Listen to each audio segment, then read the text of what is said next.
It's time for our daily dose of cope, and we have Priscilla Cassidy at the news anchor desk for the Leopards News Network. A lot of stories to get to, so we are going to jump right into it. I'm going to start with this article.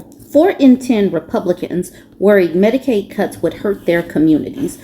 Cuts that they actually championed and voted for, and now they're starting to see the repercussions already pouring out. Let's check out this article. At least 4 in 10 Republicans are worried about the consequences of Medicaid cuts on their families and communities, according to a survey released Friday. The KFF poll found a partisan divide in the level of concern. Still, about 40% of Republicans said they were concerned Medicaid cuts would lead to more adults and children becoming uninsured and negatively impact hospitals, nursing homes, and other healthcare providers in their communities. The findings also show how politically fraught Medicaid is and the dangers for Republicans who are seeking to cut billions of dollars from the program to pay for Trump's domestic policy agenda. The House passed legislation would cut nearly $800 billion from Medicaid, primarily by requiring childless adults up to age 64 to prove they are working, going to school, or volunteering for 80 hours per month. It also puts a freeze on provider taxes, a practice used by many states to get increased federal reimbursement, often goes towards paying Medicaid. The politics of the health insurance program for low-income Americans are changing, and Republicans now risk alienating their own voters. Lower-income, working-class people who rely on Medicaid are now a major part of the GOP base, which has become more populist since the emergence of Trump. These people voted for Trump. They voted for these Republicans, and now they basically voted to gut Medicaid, which many of them rely on. Overall, Democrats and independents were much more likely than Republicans to say they worry about potential negative consequences of Medicaid cuts. But nearly a third of Republicans and 26% of MAGA supporters who aren't on Medicaid said they were concerned about their or their family's own access to health care, the survey found. So Democrats and independents are worried overall. These MAGA supporters, these Republicans, are worried about how it's going to impact them specifically. Not everybody else, just them. That's how I'm reading it. This is a Facebook post from someone named Francesca Torres. She says, just because I voted for Trump doesn't mean I agreed with every single political view he had. I got what I wanted out of my vote. I feel for this deportation issue and the way it's come about. None of these families deserve to be ripped apart like this. And don't come commenting your BS, because I don't care to sit and read ignorance. And then Destiny says this. I honestly did not vote for deportation or any of that. I voted for maybe so many other things that I felt would benefit my little family, and it has been fulfilled or is being fulfilled. Luna Palsifele says, same girl, my whole family made at me, but I was more Connor, my kids being safe. Good Lord. Okay, same girl, my whole family is mad at me, but I was more concerned about my kids being safe. Now listen to this name, Crystal Renee Noriega Ibarra, saying yes. So many of these people, these MAGAtinos, are agreeing with Francesca Flores. Now we got Anna Liliana saying, girl, that was his whole campaign. He was very loud about it. And to that, Francesca Torres says, I didn't say I wasn't aware of it. I knew what would come of it. What I'm saying is I agreed with a lot of what he had to bring to the table, which led to my vote. Doesn't mean I agreed with the deportation and how he handled it. I have been seeing so many MAGAtinos, but also when I open up TikTok or Threads, I'm seeing these Latinos or Latinas being upset at Black folks. Like, y'all need to gather up these people that were loudly Trump supporters. I see these people and I'm like, they need to all gather up and have some kind of conversation, because Black folks who voted overwhelmingly did not vote for this. They're going to have to grab up people like Francesca Torres, who says she knew that he was going to do all of this and still voted for it. Then we have this man who thought Trump was just simply going to detain the criminals. So this is an Instagram post. Billy Corbin quoted this person saying, Trump voter in Florida Keys says ICE detained a third of his employees at a small roofing company, thought the administration was going to focus on deporting criminals, but seems immigration officials are just trying to meet quotas. In the video, he says, he might have some buyer's remorse. He regards some of these men not just as employees, but as friends. But friends, it seems kind of weird because he voted for somebody who ran on bloody mass deportation. That is what he said. Why did they believe that he was simply going to go after criminals? I don't know why they believed him, but this is where they are. And I have a feeling that many of the people that actually have laborers are feeling like this man, even though they won't bring it to, social media or put it on video. Donald Trump? Yes, I did. 6 Nicaraguan men on May 27th were detained along US 1 in Sugarloaf Key on their way to a job. Vincent Scardina is the owner of the roofing company where they worked.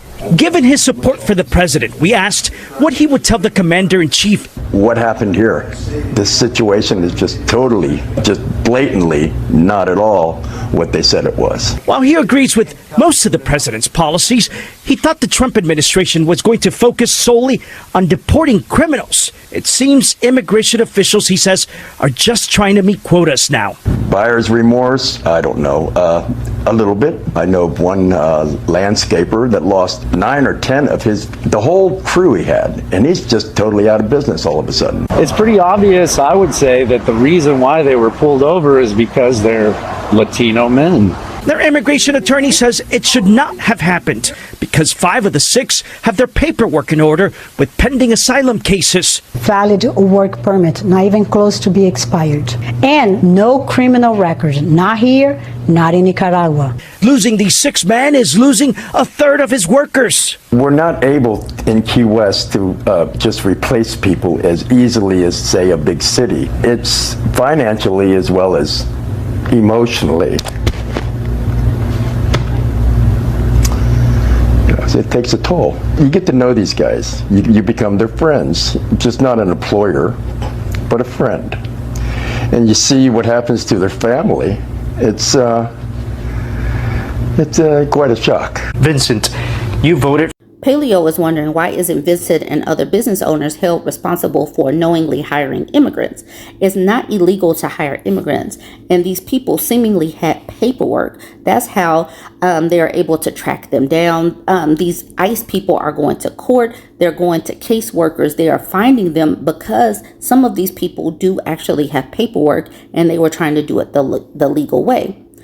Jorge says, I bet he would vote for him again. He probably would. I am the Jackie of all trades says, then when you vote against your friends, then why did you vote against your friends? I wanted to circle that because that is a question that I had, especially when Trump said bloody mass deportations. Annie says, so he only cares now that the help has been detained. I can't with people like this. And this is the exact same for the dairy farmers that are saying that they don't have people to milk their cows, the farmers that are, bulldozing over their tomatoes because they don't have anybody to pick the tomatoes. Matter of fact, let me go back to that story. Can't even afford to pick them. Florida farmers are now plowing over perfectly good tomatoes as Trump tariff policies cause prices to plummet and workers to flee. How farmers are reacting. So that's going on in Florida as well. And keep in mind, Florida is in hurricane season. So once the hurricanes come, damage the homes, what are they going to do with as far as the construction workers? They're going to be jacked up because of the way that they are doing their own labor force. I know I did this story, but I'm going to put this in it as well. Tony Demir's family owns 4,000 acres of tomato farms across Florida and California. Sadly, his Florida crops are not looking good, mowed over and left to rot like tomato vines across the state. But it's not the growing conditions that are the problem, it's economic ones. Demir told WSVN7 Miami that Trump's tariff policy and immigration policies are driving farmers to abandon their crops. In January, he warned that Trump's crackdown on migrants would squeeze farmers who rely on migrants to pick produce. We have to secure our borders south and north, but you have to have a workforce in this country. When he said that, I kind of figured that he was a Trump supporter, because that is something that they say. We got to secure the borders, even though they know that this was going to impact their own labor force. I want to end this video by talking about how he has deployed the military to deal with LA versus how he has dealt with the storm-ravaged states. So I'm not going to do this whole article, but I'm just going to pull out some pieces. First of all, the title says more than enough. National Guard deployment in LA shows disregard for victims of deadly St. Louis tornado. The Trump administration is more concerned with disrupting families to hit deportation goals than supporting families devastated by destruction from natural disasters. Like I said, I'm not going to do this whole article, but I do want to hit this part right here. With FEMA funding low and the response time slow, the other tool at the federal government's disposal is the National Guard, which can be called in after a state declares a state of emergency, like Governor Mike Kehoe did on May 19th. But the federal government only deployed 40 National Guard members to help with the debris cleanup, and only for 1 week. They're already gone.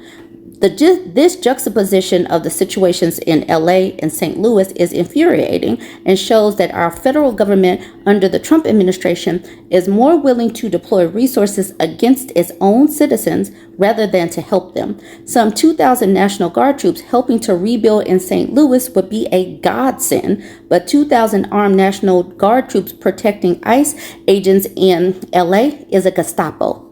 And the National Guard is going to cost at least $134 million. Think about how many states and cities need that money versus California, which can pay for their own cleanup. Think about that. Let me know what you think about all this. Like, comment, and share. So the CEO of Uber just sat down with Trump and said, I fully support your big, beautiful bill. And all of our drivers do too, because there'll be no tax on tips, while taking away health care for millions of people. Well, you remember what happened with Target and Walmart and all the other ones. I suggest you download the Lyft app. Matter of fact, I'll tell you truthfully, Lyft's better, cheaper, and on time. And they don't usually raise the rates on the weekend to make it harder for you. Just saying.